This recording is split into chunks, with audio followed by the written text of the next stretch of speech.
और states of matter में हमने काफी सारी चीजें जो है वो गैस के बारे में जो है पढ़ ली। हमने आइडियल गैस इक्वेशन पढ़ा, हमने van der Waals gas equation पढ़ा, हमने कुछ गैस लॉस पढ़े, गैस के कुछ कैरेक्टरिस्टिक फीचर्स पढ़े। ठीक है, आज का हमारा जो टॉपिक है वो है liquefaction of gases. Liquefaction of gases का मतलब क्या होता है कि गैसेस को जो है वो लिक्विड में कन्वर्ट करना। आप जानते हो कि जो गैसेस होती है वो क्या होती है, वो बहुत ज्यादा दूर दूर होती है। ठीक है, तो जब आप उनको क्या करोगे, अगर हमने देखो सॉलिड में फोर्स ऑफ इंटरेक्शन बहुत ज्यादा जो है वो क्या होती है, ज्यादा होती है, दैट इज उनमें जो है मॉलिक्यूल बहुत ज्यादा नजदीक होते हैं, लिक्विड में थोड़े से दूर होते हैं, और गैस में बहुत ही ज्यादा क्या होते हैं, दूर दूर गैस मॉलिक्यूल होते हैं वो प्रेजेंट होते हैं। अगर उन्हीं गैस को हमने लिक्विड में कन्वर्ट करना है तो हमारे पास जो इंटरमॉलिक्यूलर डिस्टेंस है between the molecules of the gas उनको हमने कम करना पड़ेगा। ठीक है, गैस के मॉलिक्यूल्स को क्या लाना पड़ेगा, नजदीक लाना पड़ेगा, इतना नजदीक लाना पड़ेगा कि वो अल्टीमेटली इसमें चेंज हो जाए, वो लिक्विड में चेंज हो जाए। इसी प्रोसेस को क्या कहा जाता है, इस प्रोसेस को कहा जाता है लिक्विफेक्शन ऑफ गैस, जो शायद आपने जो है 9th क्लास में कहीं पढ़ा होगा। ठीक है, अब लिक्विफेक्शन ऑफ गैस जो है वो कैसे होती है, गैस को लिक्विड में कन्वर्ट करना है, पूरी स्टेट को ही चेंज करनी है। हम कैसे कर सकते हैं, हम दो कंडीशन इसके ऊपर अप्लाई करेंगे, हम हाई प्रेशर और लो टेम्परेचर, ये ऐसी दो कंडीशन होती है जब आपके पास जो गैस होती है वो लिक्विफाई होती है। प्रेशर को हाई करोगे तो गैस क्या हो जाएगी, गैस के मॉलिक्यूल नजदीक आ जाएंगे, कंप्रेशन होगा। ठीक है, जब गैस के मॉलिक्यूल नजदीक आ जाएंगे अल्टीमेटली इनका इंटरमॉलिक्यूलर डिस्टेंस इतना कम होगा जितना आपके पास लिक्विड के बराबर होता है, और अल्टीमेटली वो गैस इसमें कन्वर्ट हो जाएगी, वो लिक्विड में कन्वर्ट हो जाएगी। वही चीज लो टेम्परेचर पे भी होता है। जब टेम्परेचर लो होता है तो जो काइनेटिक एनर्जी होती है गैस मॉलिक्यूल्स की वो क्या होती है, वो काफी ज्यादा कम हो जाती है। देखो अगर टेम्परेचर हाई करोगे तो काइनेटिक एनर्जी में बढ़ेगी, गैस के मॉलिक्यूल्स मूव करेंगे तो दूर दूर भागना स्टार्ट करेंगे। टेम्परेचर लो होगा, इनकी काइनेटिक एनर्जी कम हो जाएगी और अल्टीमेटली क्या आ जाएंगे, वो नजदीक आना स्टार्ट करेंगे और अल्टीमेटली वो जिसमें कन्वर्ट हो जाएंगे वो लिक्विड में कन्वर्ट हो जाएंगे। तो गैस जो होती है वो लिक्विफाई होती है कहाँ पे, हाई प्रेशर पे, और होती है लो टेम्परेचर पे। ठीक है, अब इधर क्या होती है, एक टर्म होती है जिसको हम क्या कहते हैं, क्रिटिकल टेम्परेचर कहते हैं। हर गैस का अपना एक क्रिटिकल टेम्परेचर होता है। क्रिटिकल टेम्परेचर क्या होता है, the temperature above which the gas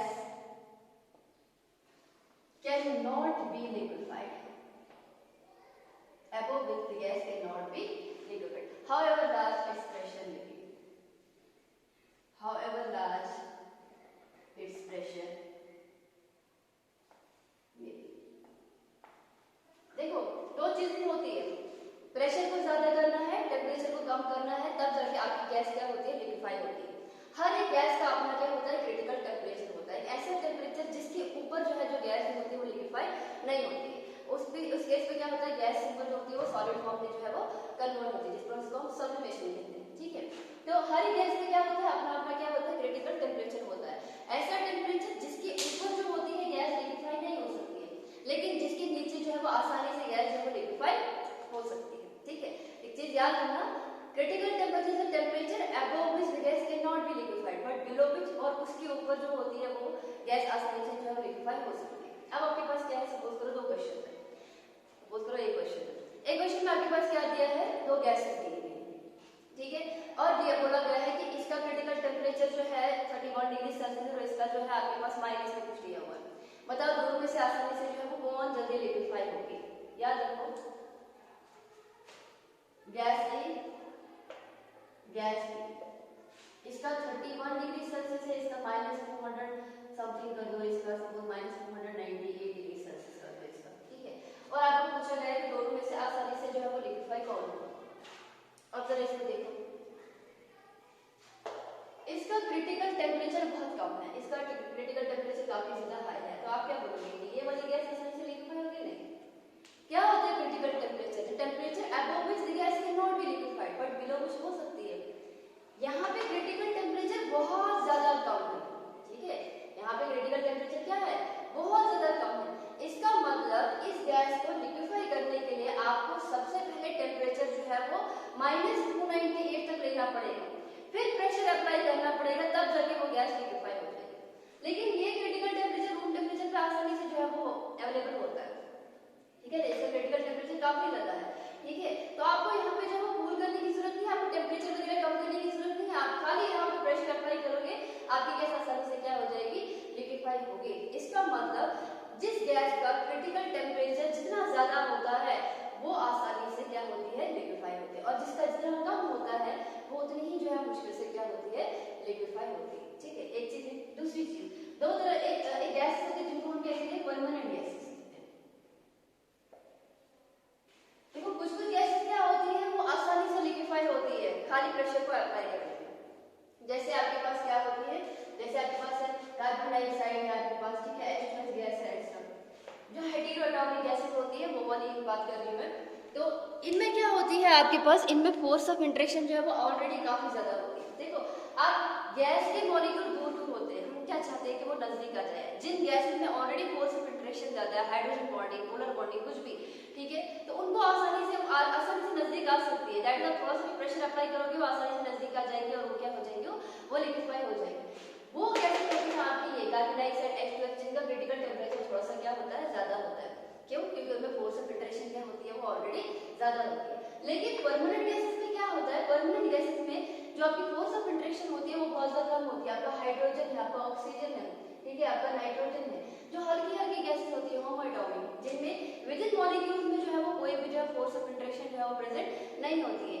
in gases का जो क्रिटिकल टेम्परेचर होता है वो बहुत ज्यादा कम होता है।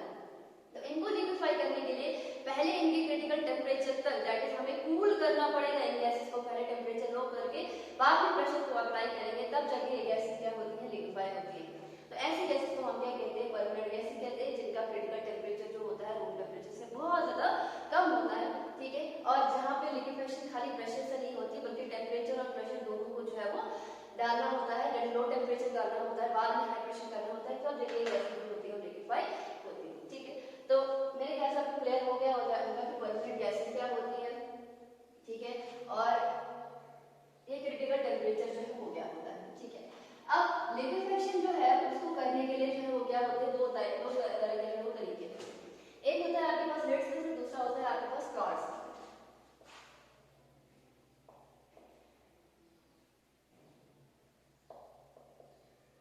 दोनों ही मेथड से क्या होता है आपके पास, दोनों ही मेथड से जो है वो लिक्विफिकेशन होती है। सबसे पहले लेट्स मेथड की तरफ जाते हैं। देखो ये दोनों जो आपके पास मेथड्स होते हैं वो एक प्रिंसिपल के ऊपर जो होते हैं वो बेसिक है, जिसका नाम है Joule Thomson effect.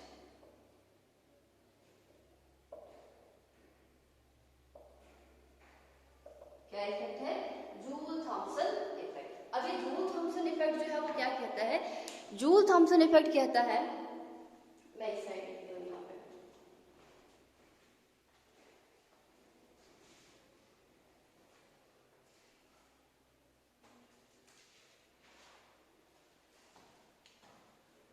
when a gas under high pressure, when a gas under high pressure is allowed to expand adiabatically through 5 hole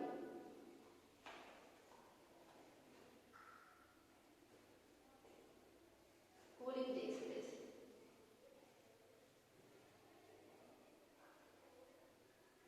इसी प्रोसेस को हम क्या कहते हैं, इस प्रोसेस को कहा जाता है जूल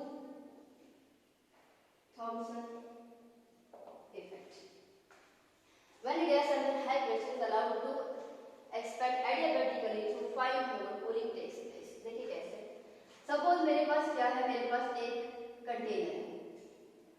एडियाबैटिक चीज को समझना, एडियाबैटिक चीज एक ऐसी चीज होती है, एक ऐसा सिस्टम होता है जहाँ पे हीट का कोई भी एक्सचेंज नहीं होता है। जितनी हीट अंदर है उतनी ही रहेगी, बाहर सराउंडिंग के साथ कोई भी हीट का एक्सचेंज नहीं होता। सराउंडिंग की हीट अंदर नहीं आ सकती, सिस्टम की हीट जो है वो बाहर नहीं जा सकती। इसका मतलब मेरे पास एक सिस्टम है, इसमें मेरे पास क्या है, गैस लगी हुई है और ये हाई प्रेशर पे है गैस, और इसकी जो वॉल है वो एडियाबैटिक वॉल्स है, दैट इज हीट का एक्सचेंज जो है वो सराउंडिंग के साथ नहीं हो रहा है, जितना इसका हीट है उतना ही रहेगा। अब मैंने क्या किया, यहाँ पे एक छोटा सा जो है वो होल कर दिया। ठीक है, तो सराउंडिंग का जो प्रेशर है आपके पास, बाहर जो प्रेशर है वो लो प्रेशर है। ठीक है, बाहर का जो प्रेशर है वो क्या है, वो लो प्रेशर है। तो यहाँ पे क्या होगा, जब ये गैस जो है पहले कंप्रेस्ड गैस थी, वो हाई प्रेशर था यहाँ पे, तो क्या होगा, ये जो गैस है अब क्या हो जाएगी, बाहर जब निकल जाएगी तो इसकी क्या होगी, एक्सपेंशन होगी। एक्सपेंशन क्यों होगी, बिकॉज यहाँ पे जो प्रेशर है वो लो है। अगर प्रेशर हाई होता है तो नजदीक ही रहती, वो कंप्रेस ही रहती, लेकिन प्रेशर लो है तो इसका मतलब वो क्या होगी, वो एक्सपेंड होगी। यहाँ पे इंटरमॉलिक्यूलर डिस्टेंस कम थी जब हाई प्रेशर था, लेकिन जो ही बाहर गई तो एकदम से इंटरमॉलिक्यूलर जो गैस मॉलिक्यूल्स है वो क्या हो गए, वो दूर दूर भागना जो है वो स्टार्ट हो गया। ठीक है, इसका मतलब जहाँ पे आपके पास हाई प्रेशर जो है, जब आपने प्रेशर जो है वो क्या कर दिया, हाई कर दिया, इसकी इंटरमॉलिक्यूलर डिस्टेंस क्या थी, कम थी। जो ही वो बाहर गई, अब इंटरमॉलिक्यूलर डिस्टेंस क्या होगी, वो ज्यादा होगी। क्या वो अपने आप होगी, नहीं, उसके लिए कुछ एनर्जी की जरूरत पड़ेगी। वो एनर्जी कौन देगा, यही गैस के मॉलिक्यूल जो है उनकी काइनेटिक एनर्जी देगी। क्या होगी, जो आपके पास हाई प्रेशर था, ठीक है, यहाँ से होल है, सपोज करो इस साइड हाई प्रेशर है, इस साइड मेरे पास लो प्रेशर है, मैंने यहाँ से गैस को पास कर दिया, यहाँ पे कंप्रेस था, यहाँ पे एक्सपेंड होना जो है वो स्टार्ट हो गया। ठीक है, गैस की एक्सपेंशन अपने आप नहीं होती है, कुछ काम की जरूरत पड़ती है, वर्क डन की जरूरत पड़ती है।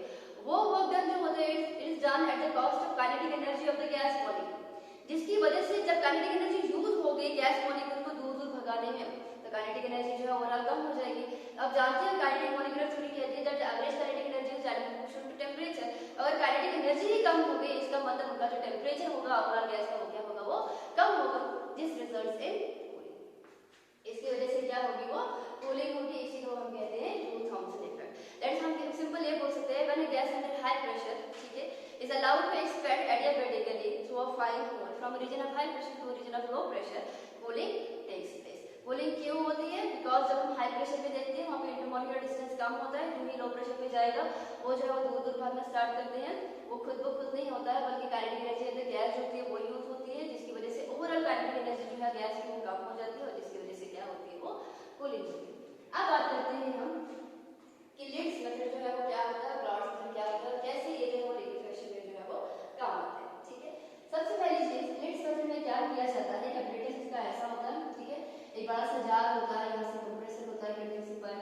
देखो सबसे पहले एक पाइप के जरिए क्या किया जाता है, एयर को जो है वो हमने एयर को लिक्विफाई करना, ठीक है, तो एयर में मिक्सचर ऑफ गैसेस है वो जो है वो क्या हो जाएगी, वो अंदर आ जाएगी दिस इवेंट। फिर क्या करना है, हमें कंप्रेसर में से पास करवाना है। कंप्रेसर का मतलब जिसका प्रेशर ज्यादा होता है, जिसकी वजह से गैस के मॉलिक्यूल्स क्या आ जाएंगे, वो नजदीक आ जाएंगे। ठीक है, अब यहाँ पे क्या है, आपकी कंडेंसिंग कॉइल्स, कंडेंसिंग कॉइल्स की वजह से क्या होगा कि अब इनका टेम्परेचर जो है वो क्या हो जाएगा, वो लो हो जाएगा। पहले कंप्रेस थी, अब एकदम से टेम्परेचर लो हो गया, तो जितना भी वाटर वेपर्स जो है वो गैस में प्रेजेंट होगा, एयर में प्रेजेंट होगा, वो क्या हो जाएगा, वो लिक्विड में कन्वर्ट हो जाएगा, और वो क्या हो जाएगा, इस रिसीवर में जो है वो आ जाएगा, रॉड यहाँ से निकल जाएगा। अब यहाँ से जो आपके पास ऐसा नहीं होगा कि गैस में सारी लिक्विफाई यहीं पे हो जाएगी, इतनी आसानी से गैस लिक्विफाई नहीं होती है। तो बाकी की जो एयर होगी वो क्या हो जाएगी, वो इस कॉपर स्पाइरल के जरिए जो है वो क्या हो जाएगी, वो ट्रांसफर हो जाएगी। यहाँ पे जो है ना, ये मेरे पास क्या है, दिस इज फाइन जेट, इसको आप जेट भी बोल सकते हैं या फिर ऑरिफाइस बोल सकते हो, होल बोल सकते हो, आपकी अपनी चॉइस। छोटा सा छेद है यहाँ पे, ठीक है, जो देखो यहाँ से जो गैस आई वो हाई प्रेशर की गैस है, ये जो कंडेंसर है, सॉरी, ये जो मेरे पास चैम्बर है, इसका जो प्रेशर है वो क्या है, वो लो। तो when a gas under high pressure is allowed to pass through a fine hole into a region of low pressure, तो क्या होगा, कूलिंग होगी। यहाँ से गैस आ जाएगी और क्या हो जाएगी, यहाँ पे जो है ऊपर आकर जो है वो क्या हो जाएगी, वो स्टार्ट हो जाएगी, ठीक है ना। लेकिन ये वाली जो गैस होगी वो थोड़ी सी ठंडी होगी, क्यों, क्योंकि जूल थॉमसन इफेक्ट आ गया, हाई प्रेशर पे गैस थी, यहाँ पे मैंने इस पे लो प्रेशर पे डाल दिया, वो फाइन हो, जूल थॉमसन इफेक्ट के हिसाब से यहाँ पे क्या होगी, वो कूलिंग होगी। ये फिर से जाएगी कंप्रेसर में, फिर से कंडेंसिंग कॉइल में जाएगी, फिर से ऐसी स्पाइरल में जाएगी, फिर से जेट से पास होगी, फिर से फर्दर कूलिंग होगी, ऐसे ऐसे करके जब ये प्रोसेस रिपीट होगा, एंड पे आते हैं वही गैस इतनी ज्यादा जो है वो क्या हो जाएगी, कूल हो जाएगी, तो ऑटोमेटिक उसका टेम्परेचर इतना कम हो जाएगा कि वो किस पे कन्वर्ट हो जाएगी, वो लिक्विड में कन्वर्ट हो जाएगी। और ये जो आपके पास होता है this is outlet for the liquefied gas, यहाँ से वो जो है वो बाहर आ जाती है। और इवन जब ये गैस जो है वो ठंडी वाली गैस जो ऊपर जाती है, यहाँ से और गैस जो है वो आ रही है, ये इस कॉपर स्पाइरल के अंदर वाली गैस को जो है वो ये बाहर वाली गैस जो है वो फिर से कूल करेगी, बिकॉज ये जो है वो ऑलरेडी कूल होगी, तो यहाँ से जब वो निकलेगी वो ज्यादा कूल हो जाएगी। यही प्रोसेस बार बार रिपीट होगा, तो आपके पास जो गैस है वो अल्टीमेटली जो है वो किस पे कन्वर्ट हो जाएगी, वो लिक्विड में कन्वर्ट हो जाएगी। ये जो आपके पास नेक्स्ट मेथड जो बेस है किसके ऊपर, जूल थॉमसन इफेक्ट के ऊपर, क्योंकि यहाँ से गैस जब फाइन होल से गैस पास होगी into region of low pressure, क्योंकि हाई प्रेशर से अधिक कूलिंग होती है। सेकंड आपके पास क्लॉड्स मेथड, इसको कभी-कभी कहते हैं adiabatic expansion of a compressed gas involving mechanical process, same इसी की तरह है, लेकिन इस केस में क्या है, थोड़ा सा जो है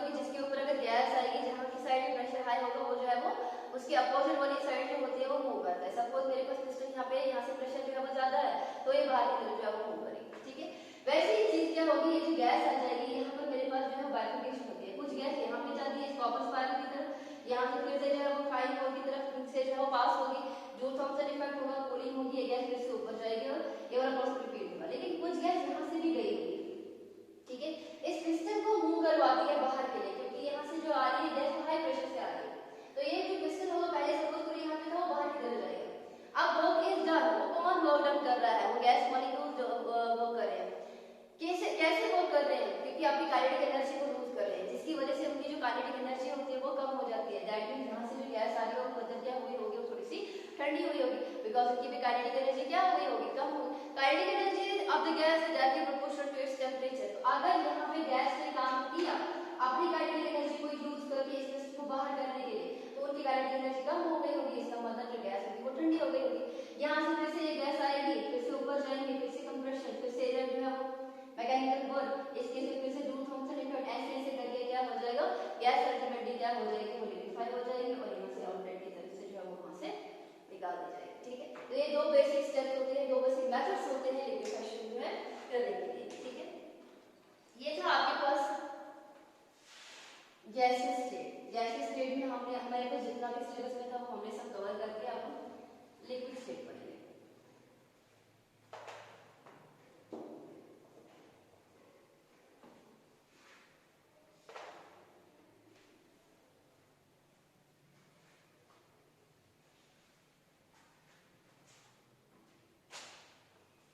नेक्स्ट है आपके पास लिक्विड स्टेट।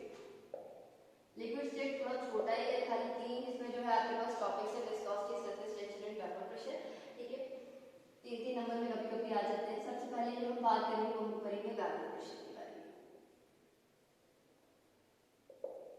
देखो वेपर प्रेशर क्या होता है, सपोज करो मेरे पास क्या है, एक कंटेनर है, ठीक है, और उसमें मेरे पास क्या है, उसमें मेरे पास एक कोई भी लिक्विड है, सपोज करो वाटर है। ठीक है, तो हमारे पास क्या, हमने इसको हीट किया तो जिसकी वजह से क्या हो जाएगा, यहाँ पे वेपर्स बनने जो है वो स्टार्ट हो जाएंगे। क्योंकि यहाँ पे ऊपर वाला जो हमने ढक्कन बंद रखा है तो ये वेपर्स जो है वो एस्केप नहीं हो सकते। ठीक है, कुछ टाइम के बाद आप हीट कर रहे हो, यहाँ पे वेपर्स जो है वो क्या हो रहे हैं, वो बन रहे हैं। बट एक ऐसी स्टेज आ जाएगी जब ये ऊपर वाला एटमॉस्फेयर बिकम सैचुरेटेड वेपर्स, इसका मतलब कि अब और जितनी जगह थी वो सारी की सारी वेपर्स से घेर ली, अब और ज्यादा वेपर्स जो है वो नहीं बन सकते। तो ये जो हीट नीचे से आ रही है वो कहाँ जाएगी, वो अगर वेपर्स नहीं बनेगी। अब क्या होगा, बेसिकली यहाँ पे जो ये वेपर्स होंगे जो ऊपर बने हुए होंगे, ये क्या हो जाएंगे, ये टकराएंगे वॉल्स ऑफ द कंटेनर के साथ, अपने आप के साथ, ठीक है, किसी दूसरे गैस मॉलिक्यूल गैस मॉलिक्यूल्स के साथ, जिसकी वजह से क्या होगी, उनकी एनर्जी कम हो जाएगी और अल्टीमेटली वो क्या हो जाएंगे, वो लिक्विड स्टेट में जो है वो कन्वर्ट हो जाएंगे। इसका मतलब यहाँ पे क्या होगा, इनिशियली पहले इवैपोरेशन हो रही होगी, लेकिन कुछ टाइम के बाद अब क्या होगी, वो कंडेंसेशन भी होगी। ऐसी स्टेज पे आ जाएगी जब आपके पास rate of evaporation becomes equal to rate of condensation.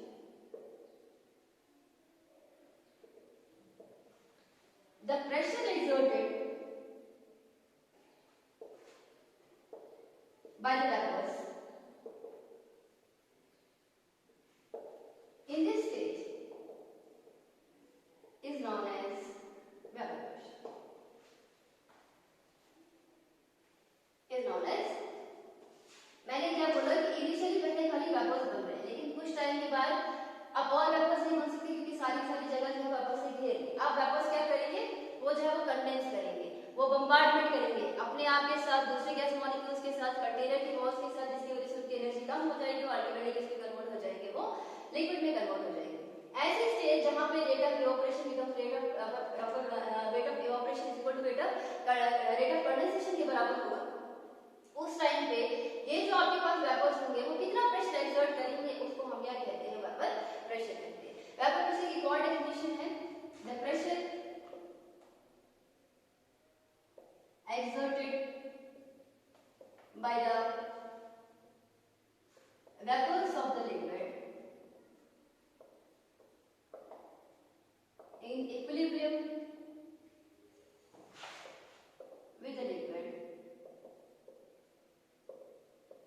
at a given temperature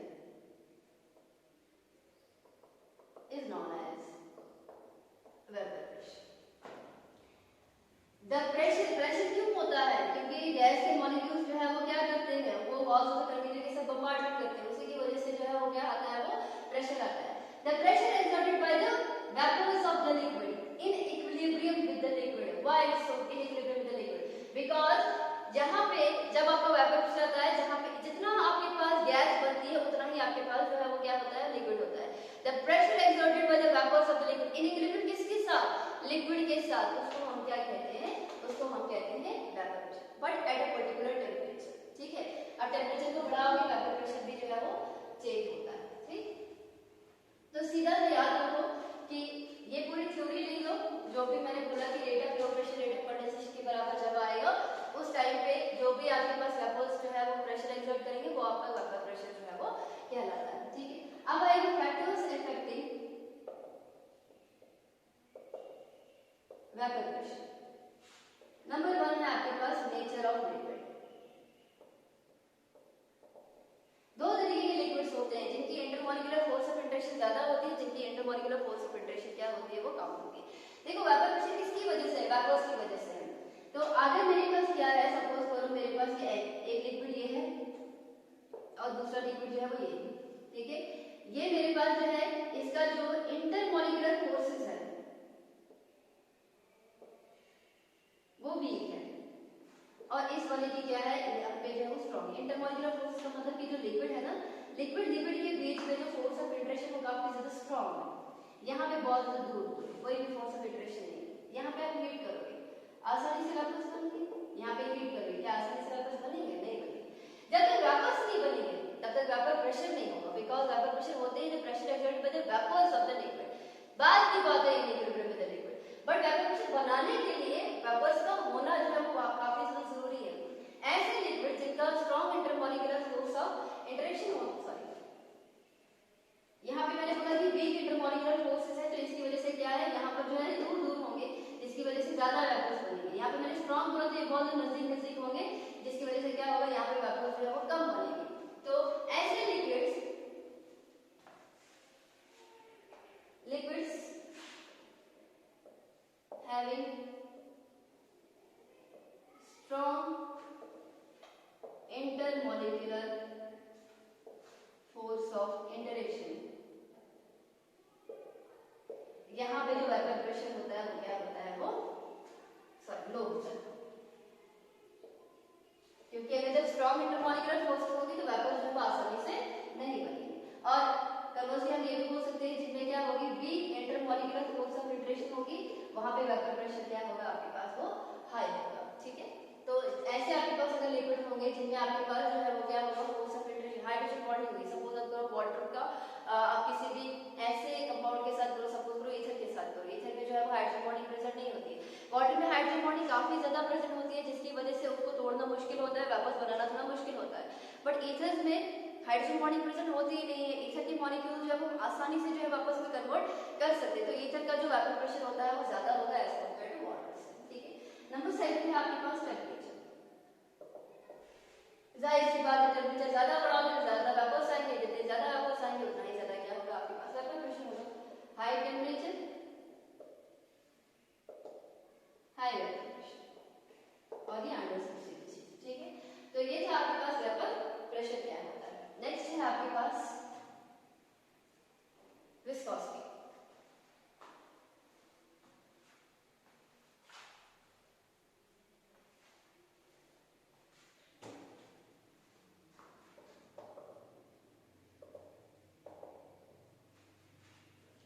viscosity का मतलब क्या होता है?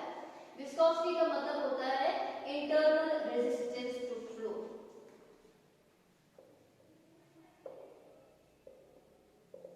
Internal resistance to flow.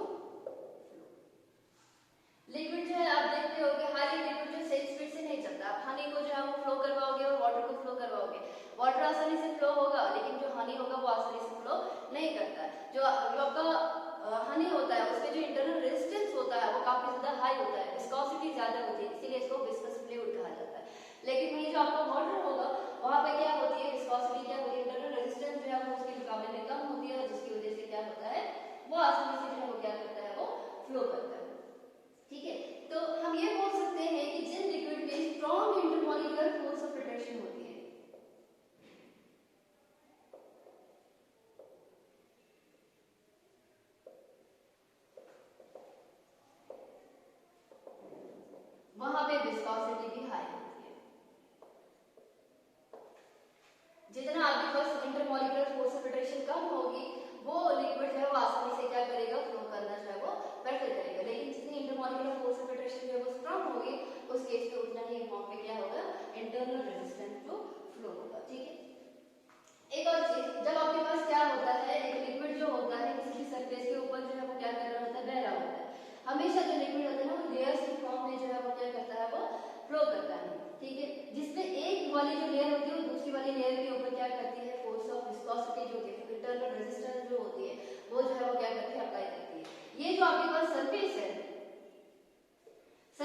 वाली जो होती है, ये वाली जो सबसे नीचे वाली लेयर जो होती है वाटर की, वो आगे चलना चाहती है लेकिन सरफेस को पीछे के लिए धकेल देती है।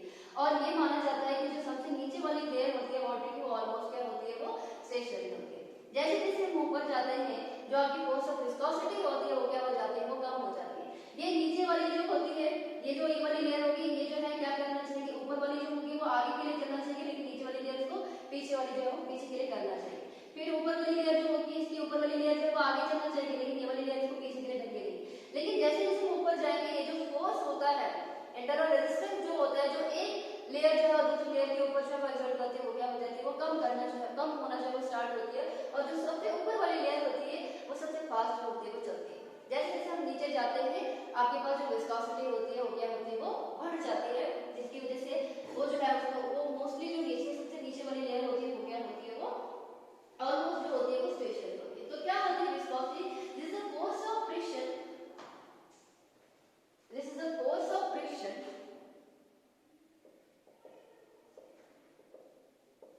which one part of the liquid, it is a force of friction which one part of the liquid offers to another part of the liquid, offers to another part of the liquid। जैसे मैंने यहाँ पे बोला कि जो आपकी liquid होती है वो क्या होती है, वो लेयर्स में चलती है और हर एक लेयर, ये वाली लेयर जो है वो ऊपर वाली लेयर को जो है वो रेजिस्टेंस प्रोवाइड करेगी, ये वाली इस वाली को, ये वाली इस वाली को, ये वाली इस वाली को, और सबसे ऊपर वाली के ऊपर जो रेजिस्टेंस सबसे कम लगेगा और वो जो है वो सबसे ज्यादा जो है वो तेज चलती है। ठीक है,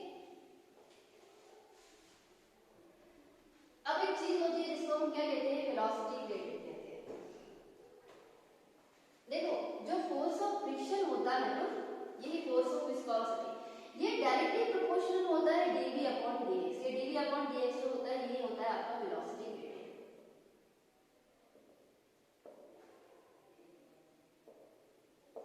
वेलोसिटी ग्रेडियंट, वेलोसिटी ग्रेडियंट क्या होता है? सपोज करो मेरे पास क्या है, ये रिवर बेड है, ये रिवर का सबसे नीचे वाला हिस्सा, फिर एक लेयर आपके पास लिक्विड की, दूसरी, तीसरी, चौथी रिवर्स के में ये पार्ट। ठीक है, सपोज करो ये 1 मीटर पर सेकंड से चल रही है, 2 मीटर पर सेकंड से चल रही है, 3 मीटर पर सेकंड से चल रही है, 4 मीटर पर सेकंड से चल रही है।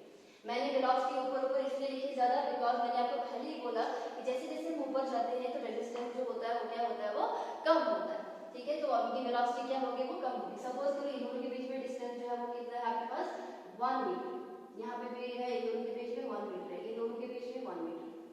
अब अगर मैंने dv अपॉन dx करना है, what is dv? dv is the change in velocity. देखिए यहाँ पे 1 मीटर पर सेकंड है, यहाँ पे 2 मीटर पर सेकंड है, 2 minus 1 that is equal to 1, तो 1 divided by x कितना आ जाएगा, distance between any two layer, तो ऑलरेडी इसके बराबर है आपके पास, वो भी 1 के बराबर है, तो 1 by 1 किसके बराबर आ जाएगा, वो 1 के बराबर आ जाएगा। Then this dv upon dx इसके बराबर होगा, ये 1 के जो है वो बराबर आएगा। ठीक है, अब अगर मैंने ये बोला कि चेंज इन वेलोसिटी जो है आपके पास 0 के बराबर, change in velocity equal to 0 के बराबर, अगर ये 1 मीटर पर सेकंड है, ये भी 1 मीटर पर सेकंड है, ये भी 1 मीटर पर सेकंड है, ये भी 1 मीटर पर सेकंड। इस चीज का क्या मतलब कि हर एक लेयर जो है वो एक ही तरह की वेलोसिटी से जो है वो चल रही है, इसका मतलब इंटरनल रेजिस्टेंस जो है वो 0 है।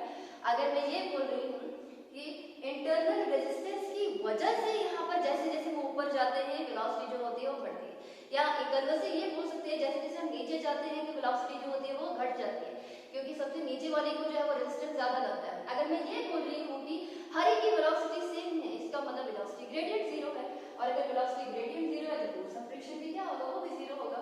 ठीक है, अगर मैं ये बोल रही हूँ that velocity change in velocity 0 है, इसका मतलब जो है वो हर एक सेम वेलोसिटी से चल रहा है, मतलब उनके ऊपर कोई रेजिस्टेंस ही नहीं लग रहा है, इनके ऊपर कोई विस्कोसिटी ही नहीं लग रही है, that means force of viscosity is equal to 0। तो किसी भी जो आपके पास फोर्स ऑफ फ्रिक्शन होता है या फोर्स ऑफ विस्कोसिटी होती है वो डिपेंड करती है किसके ऊपर, वेलोसिटी ग्रेडियंट के ऊपर। जितना ज्यादा होगा आपके पास इंटरनल रेजिस्टेंस भी उतना ही ज्यादा होगा।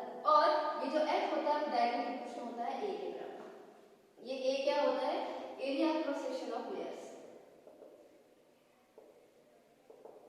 Area cross section of layers. अब अगर हम दोनों को जो है वो जोड़ दें, therefore F जो होगा वो डायरेक्टली प्रोपोर्शनल होगा A dv अपॉन dx के बराबर। इस कांस्टेंट प्रोपोर्शनलिटी को हटाएंगे, F is equal to metre A dv upon dx। ये जो आपके पास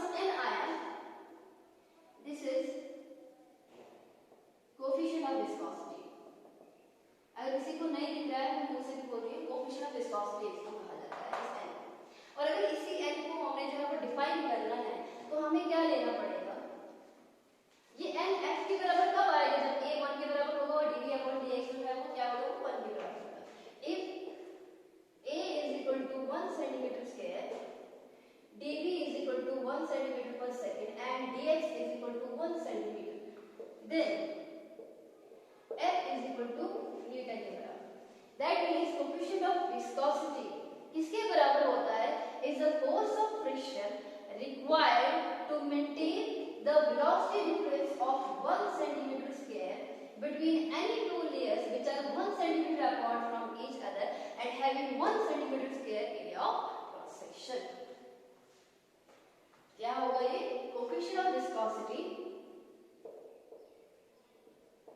Coefficient of viscosity is the force of friction required to maintain the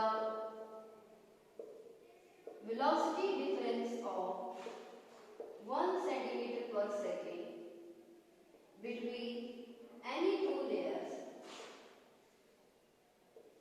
having unit area of cross section and which are 1 centimeter apart from each other. मतलब दो layers के बीच में क्या है? Force of friction maintain करनी है. इतनी force of friction maintain करनी है कि इन दोनों में जो वेलोसिटी का डिफरेंस आए वो आए 1 सेंटीमीटर पर सेकंड.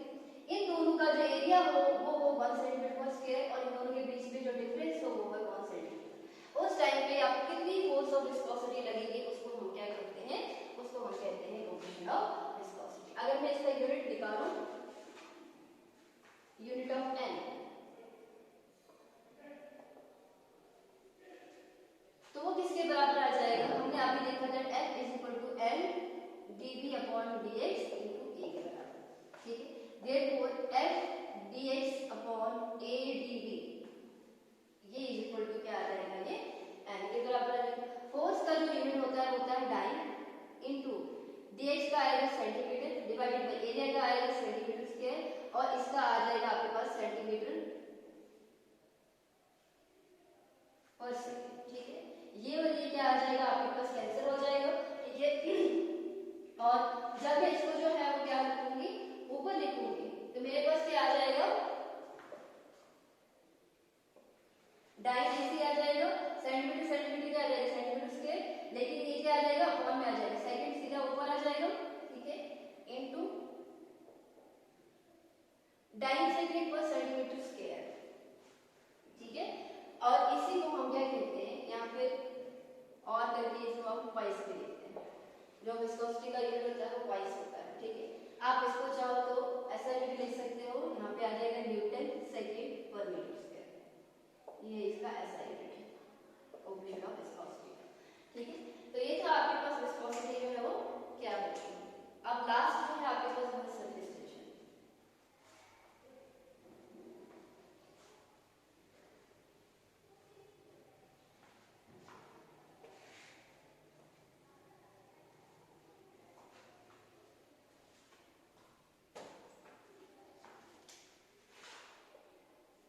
लास्ट है आपके पास सरफेस टेंशन. देखो सरफेस टेंशन क्या होता है? अगर मेरे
along 1 centimeter length of the surface, along 1 centimeter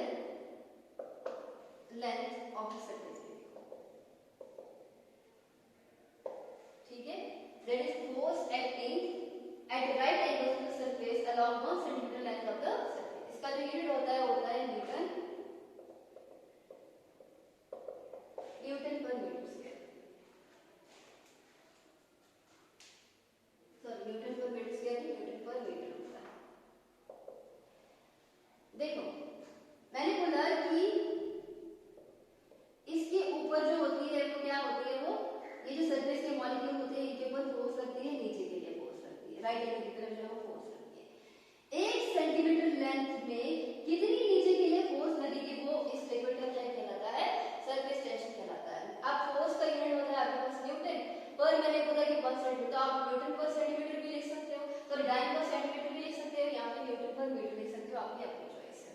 ठीक है, तो आप यहाँ पर जो है और करके जो है वो डाइन पर सेंटीमीटर भी लिख सकते हो. एक और इसमें टर्म होती है सरफेस एनर्जी, वो भी बिल्कुल सरफेस टेंशन की तरह होता है, बट उसके ऊपर नहीं जाऊंगी. मैं सिर्फ बोलूंगी कि इसका सिग्निफिकेंस क्या होता है. Spherical surface of spherical shape of water droplet. Surface tension का रोल क्या है? देखो पानी को गिराओगे, पानी ऐसे नहीं गिरता, पानी ऐसे गिरता है, ऐसा कोशिश करता है पानी, उसके जो बाहर वाली सरफेस होती है वो ऐसे करना स्टार्ट. आप पानी का ड्रॉप डालते हैं, ऐसे नहीं होता, वो ऐसे होता है स्फीयर की फॉर्म में. क्यों? जो आपका स्फीयर होता है उसमें मिनिमम वॉल्यूम होता है. क्या होता है? मिनिमम आपके पास, सॉरी मिनिमम वॉल्यूम नहीं, मिनिमम एरिया होता है. स्फीयर ऐसी शेप होती है जिसमें क्या होती है, मिनिमम एरिया होता है. ठीक है, तो देखो surface tension is all about surface phenomena. It's all about the molecules present on the surface of the liquid. जितना ज्यादा सरफेस ज्यादा होगा सरफेस टेंशन भी उतना ही ज्यादा होगा, और लिक्विड नहीं चाहता कि उसके ऊपर सरफेस टेंशन हो. ठीक है, तो वो क्या चाहता है हमेशा कि उसका सरफेस एरिया ही कम हो, ताकि ओवरऑल सरफेस टेंशन क्या हो जाए, वो कम हो जाए. तो जब हम लिक्विड को फेंकते हैं, वाटर को फेंकते हैं, वो क्या करता है, वो स्फीयर की फॉर्म में जो है वो आ जाता है. क्यों आ जाता है? क्योंकि हमने ऐसे फेंका.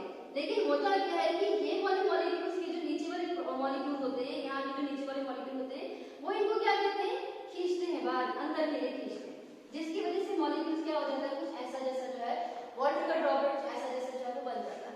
क्यों बनता है? स्फीयर की फॉर्म में, बिकॉज स्फीयर का जो एरिया होता है वो कम होता है, जिसकी वजह से सरफेस टेंशन क्या हो जाता है, वो भी कम हो जाता है. ठीक है, नेक्स्ट है इसमें जो मोस्ट इंपॉर्टेंट है, rise of water in capillary. Rise of water in capillary. देखो मेरे पास पानी है सपोज करो, और मैंने बीच में जो है वो कैपिलरी जो है वो लगाई. कैपिलरी में जो पानी होता है राइज कैसे होता है?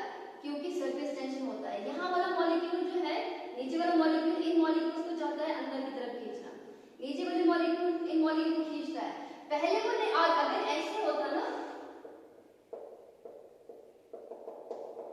हर एक मॉलिक्यूल के ऊपर, सरफेस के ऊपर जो है नीचे के लिए फोर्स लगती है, लेकिन वो जाना चाहता है नीचे, वो नीचे नहीं जाता है. क्यों नहीं जाता है? बिकॉज नीचे ऑलरेडी मॉलिक्यूल प्रेजेंट है, वो स्टेबल फॉर्म में, वो नहीं चाहते कोई दूसरा मॉलिक्यूल उनकी जगह जो है वो ले.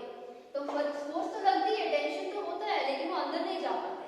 यहाँ पे भी ऐसे ही होता है, फोर्स तो लगती है नीचे के लिए, वो अंदर नहीं जा सकते, लेकिन यहाँ पे आ जाके जो है वो क्या हो जाते हैं, ये ऊपर चढ़ना स्टार्ट है. ये ऐसे नीचे आ जाते हैं, सिंपल जो है पहले जगह नहीं होती है, जब कैपिलरी आ जाती है तो सिंपल जो है वो इसके ऊपर जो है वो चले जाते हैं, जिसकी वजह से वाटर जो होता है वो राइज होता है इसके अंदर, कैपिलरी के अंदर. तो rise of water in capillary किसकी वजह से होता है? वो भी सरफेस